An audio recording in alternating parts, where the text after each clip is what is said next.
Yeah. So the next step for your boundary training is to, number one, if we were sitting in the beginning, we want to start standing now. We want to make sure that we don't always look the same when we are doing our training behaviors. So you can see she loves her boundary. The more you train this, the more value you put into this, the more they want to be settled there, whether we ask them to or not. So as far as next steps, I showed you the very beginning steps of just making that a hot spot, a jackpot spot, and then we're going to progress it a little bit further. So now again, she's going to be a little bit more ready to hop on there, but if we're just starting, I want to maybe be 1 or 2 feet away from the boundary, and I'm going to point and wait them out.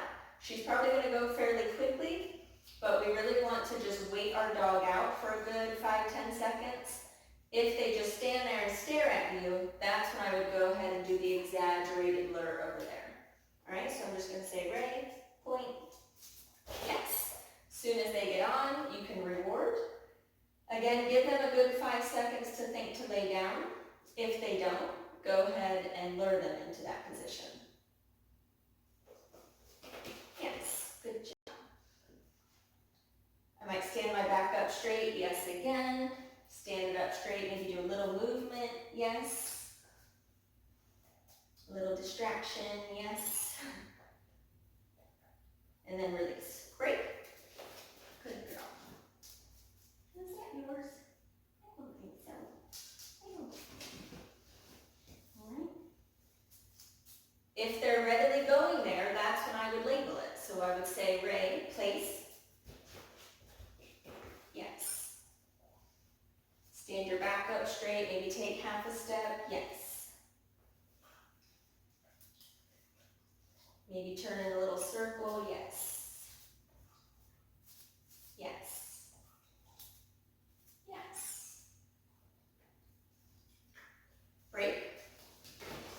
Now, Mister.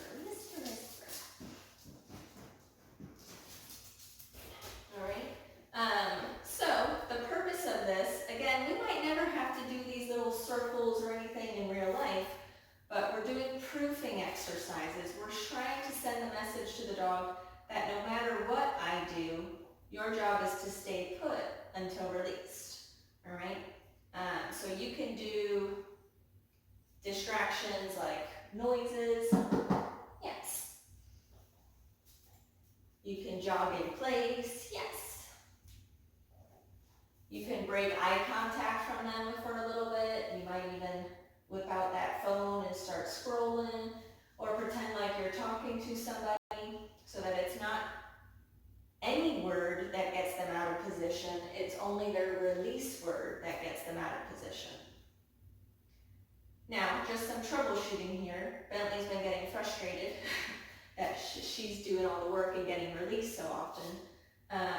So if you are multi-dog training, I would definitely teach one dog by themselves, teach another dog by themselves, but then when they're together, you almost have to do a little bit of retraining, all right?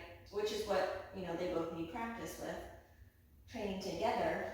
So when I release Ray, I'm going to reward him for staying put, because again, he should understand, or that's what we're working on, is that no matter what I do or no matter what she does, he stays put until his release. Okay, break. Good job. Good job. Bentley, okay? Good. Good.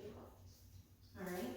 So after we're sitting in the living room making this a hot spot with kibble, kibble, kibble, release, get back on in your down position, kibble, kibble, kibble, release. Our next job is to do short distances, maybe short durations, and little distractions until released. Once that is good, we'll progress that to do longer durations, longer distances, and bigger distractions until released.